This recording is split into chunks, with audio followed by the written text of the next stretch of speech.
Selamat pagi semuanya. Pagi, Pak. Hari ini kita akan mempelajari yang namanya sistem kendali menggunakan PLC. Kita ketahui bahwa sistem kendali motor itu terdiri dari 3 bagian.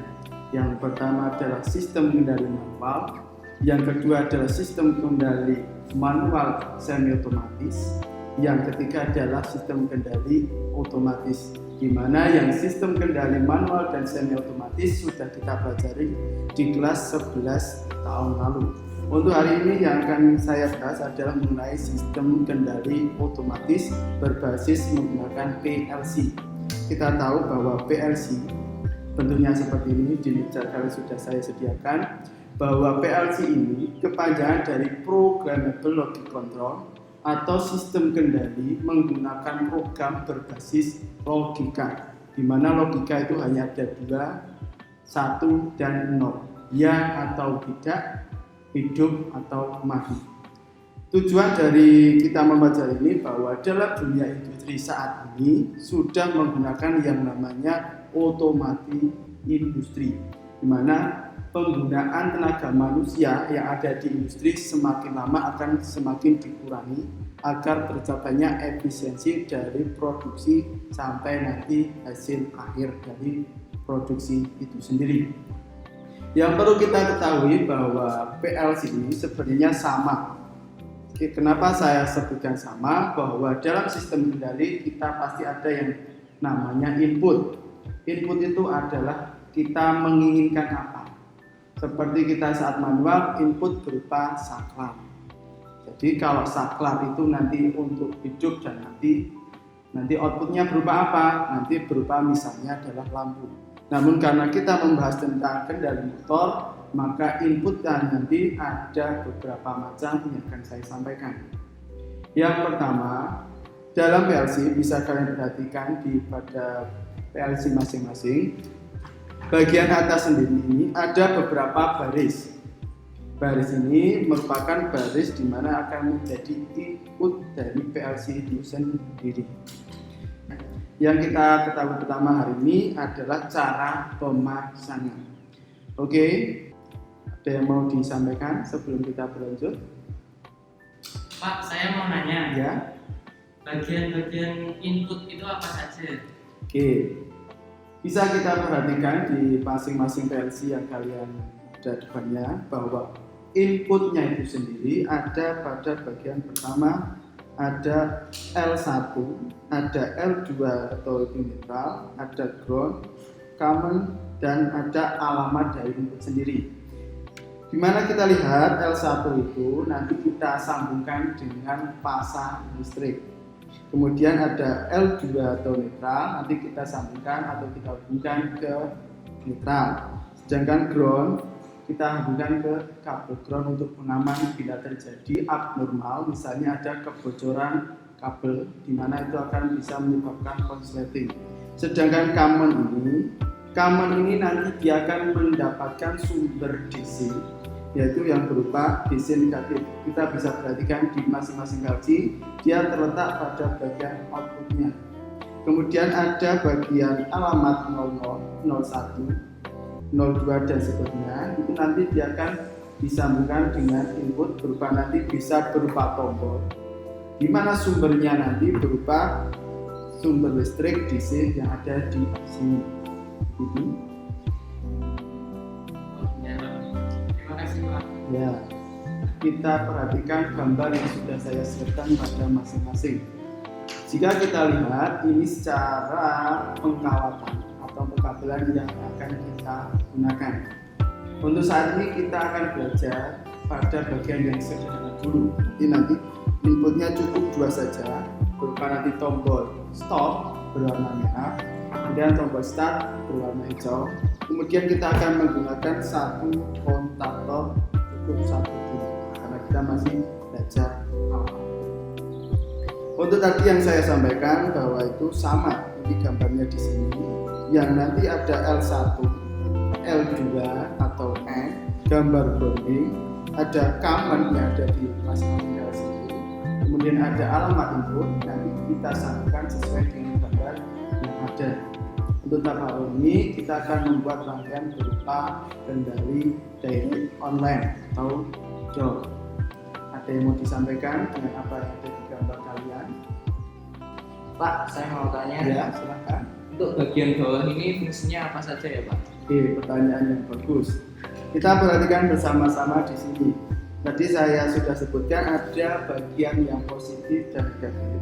Kita perhatikan bersama bahwa untuk PLC ini dia memiliki power supply dalam sini. Jadi dia mendapatkan sumber sekaligus dia juga mengeluarkan sumber listrik DC yang mana akan kita gunakan sebagai tadi yang saya sampaikan untuk input berupa command dan input nanti berupa untuk alamat ini sendiri, alamat input. Nah, untuk sebelahnya di sini kita perhatikan itu ada command COM, tulisannya COM. Bisa kita lihat di gambar bahwa untuk COM itu sendiri kita hubungkan pada fasa. Kemudian untuk alamat ini bisa dilihat di gambar. Untuk alamat 0001 itu merupakan output dari PLC itu sendiri. Jadi input ini berupa nanti misalnya kita menggunakan tombol, dia akan diproses dalam PLC. Kemudian dia akan menghasilkan output. Nah, output inilah yang nanti kita gunakan untuk mengendalikan motor. Kita gunakan saat ini berupa kontaktor atau nanti juga bisa berupa output lampu indikator. Oke, sudah cukup jelas? Jelas. Oke, setelah ini mari kita mulai belajar merakit PLC. Ini kita mulai untuk merakit PLC. Yang pertama harus kita tata bagian atas untuk ada MCB 1 pas, MCB 3 pas, kemudian ada PLC sendiri, dan kita menggunakan kontaktor sebagai kendali motor. Yang perlu kita ketahui kenapa kita pasang MCB di sini adalah untuk mengamankan sistem rangkaian kita. Jika terjadi beban lebih misalnya, maka MCB ini akan trip sehingga akan tetap mengamankan PLC karena PLC ini sangat penting dalam sistem kendali. Oke, kita mulai dari yang pertama.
demikian dalam perakitan PLC kali ini, yang perlu kita ingat bahwa untuk inputnya harus berupa NO, karena dalam sistemnya PLC jika inputnya berupa NC maka sebelum dioperasikan pasti sudah akan bekerja.